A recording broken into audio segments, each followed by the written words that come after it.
প্রিয় গাইজ, আসসালামু আলাইকুম। আজকে আবার একটা নতুন শুটিংয়ের জন্য আমরা আসছি। এই যে আমাদের বাতিজা ক্যামেরাম্যান পারভেজ। হ্যাঁ তো সে কিরম পারে বোঝেনি তো, হ্যাঁ আর বোঝানো লাগবে না, সে যেরকম পারে তো ওইরকমই। তো যাই হোক, আশা করি আপনাদের বিনোদন দিতে পারবো। অনেক সুন্দর একটা জায়গা, অনেকটা একটা সুন্দর জায়গায় আছি।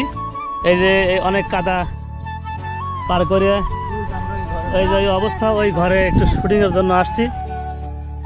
তো এত কষ্ট করে আপনাদের জন্য এই বিনোদনের চেষ্টা করি। আপনারা আমাদের চ্যানেলের পাশে থেকে একটু সহযোগিতা করবেন, তাহলে যেন আমরা এই সুন্দর সুন্দর ভিডিও আপনাদের উপহার দিতে পারি। আর এটা হলো আমাদের এই আমাদের নায়িকা। তার এই যে কাদার মধ্যে আনার জন্য সে খুব মনে কষ্ট পাচ্ছে। শোনো, ভালো কিছু উপহার দিতে গেলে আগে বলতেন আমি পঞ্চ পাই দিয়ে আসতাম, এখানে আসা তো ব্যাপার না।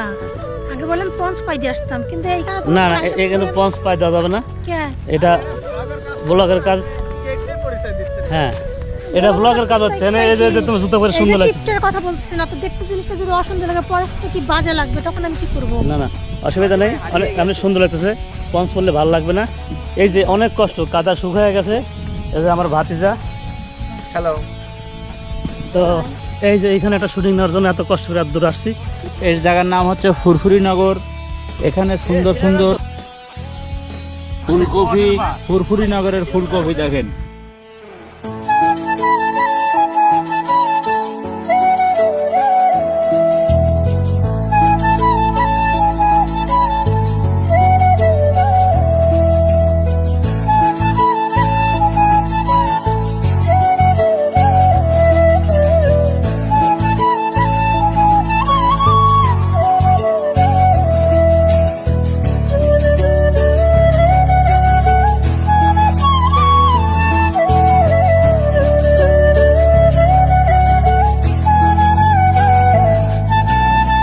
আসলে দেখেন, একটা শুটিং করতে যে অনেক কষ্ট।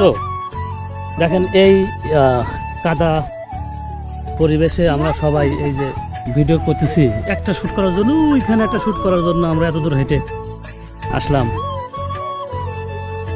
তো আপনারা তো একটা ক্লিক দিলেই পেয়ে যান। তো তারপরেও আপনাদের যে এই কষ্ট করে বিনোদনটা দেই, তো তার বিনিময়ে তো আপনাদের কাছে টাকা পয়সা চাই না। তো আপনারা শুধু লাইক কমেন্ট শেয়ার করেই আমাদের পাশে থাকলেই আমরা কিন্তু খুশি। তো অবশ্যই লাইক কমেন্ট শেয়ার করতে ভুলবেন না, সাপোর্ট দিয়ে পাশে থাকবেন। আমাদের ভুলভ্রান্তি হলে কমেন্ট করে জানাবেন। আর কি কি ধরনের ভিডিও আপনারা পেতে চান বা কি কি ধরনের কাজ আপনারা পেতে চান সেই সম্পর্কে আমাদের জানাবেন। আমরা চেষ্টা করব আপনাদের সেই ভিডিও দিতে।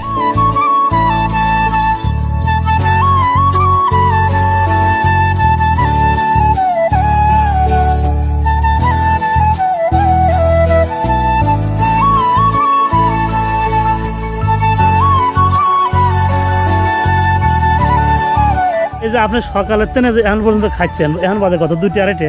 দুপুরের খাওয়া খাচ্ছি এখন, নামাজ পড়ে আসলাম। আর সকাল থেকে দুপুর পর্যন্ত 12টা পর্যন্ত তো সকালে খাওয়া খাইলেন। আর এখন থেকে তখন খাইছি 10টা বাজে, তখন তখনও দেখছি আপনি এনে খাচ্ছেন, এখনো এখানেই খাইতেছেন। ব্যাপারটা কি? একই তো খাবার দেখতেছি। হাই আল্লাহ, এত সময় খায়। এটা কি আছে ভাই? খাওয়ার পরে চা খাবেন? ঢেলে দেবো নাকি? ঠিক আছে, ঠিক আছে।